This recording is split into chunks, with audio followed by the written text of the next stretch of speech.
Look at verse 4. Gideon came to Jordan and passed over, he and the 300 men that were with him. And look what it says, faint, yet pursuing them.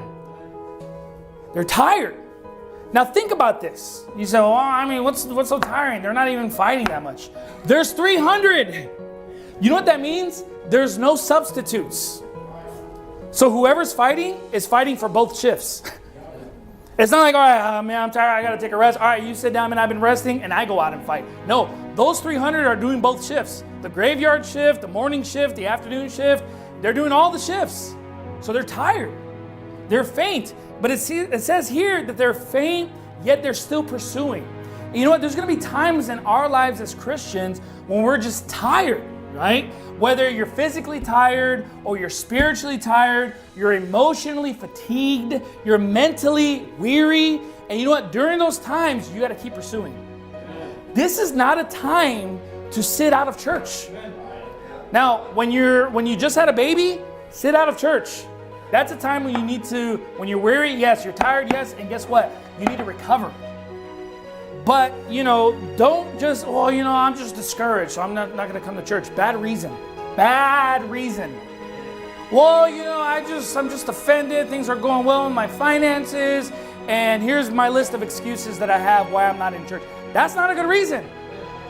When you're fatigued, when you are tired, when you are faint, that's the time when you're supposed to be in church the most. Exhorting one another daily. Why? Because once you come to church, you receive that exhortation, you receive the instruction, and what happens? You actually get the strength to keep going on. You get some preaching in, you get some fellowship in, you have your daily vitamins, spiritual vitamins in, you get what you need to keep going forward. And look, I know if you're sick, you go to YouTube Baptist Church. You got to get the sermons online, amen? But if you're not sick, if you're just discouraged, just come to the real deal. The real deal is better than YouTube, by the way. Just to let you know that. The real deal is always better than YouTube. Thank God for YouTube, but the real deal is always better. Okay? If you're faint, keep pursuing.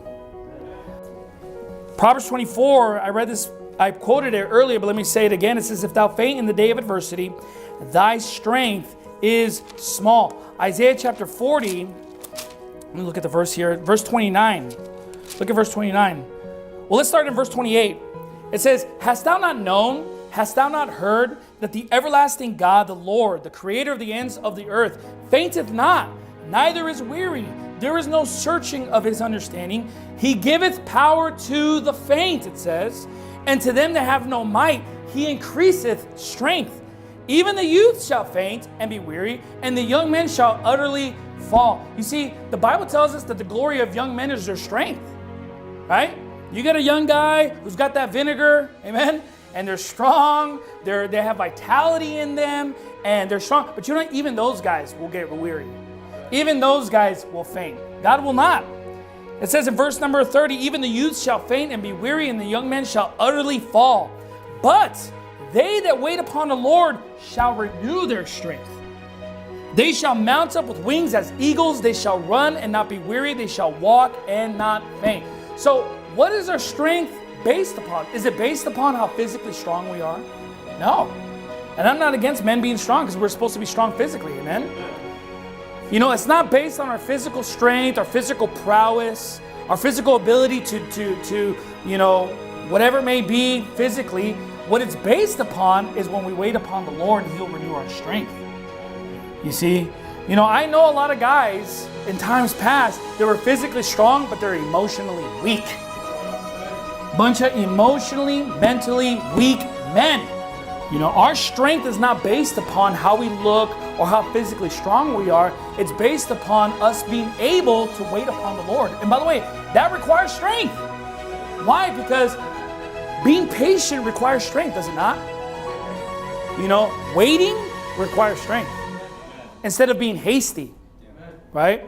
Being able to be patient and to wait when you can't change a circumstance, when you can't change your situation, and you're required and you're forced to wait, and you do it patiently, you wait upon the Lord, then your strength is renewed. It says, but they that wait upon the Lord shall renew their strength. They shall mount up with wings as eagles. They shall run and not be weary. They shall walk and not faint. So they'll be able to do the most arduous spiritual tasks and not grow weary. They may not be able to lift all kinds of crazy heavy weights, but you know what? They can withstand persecution.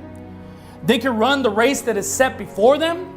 They can walk in the Spirit and not fulfill the lust of the flesh. This is what I'm seeing here, right? They shall run and not be weary. Run the race that is set before you. That requires endurance, amen? They shall not be weary. They shall walk and not faint.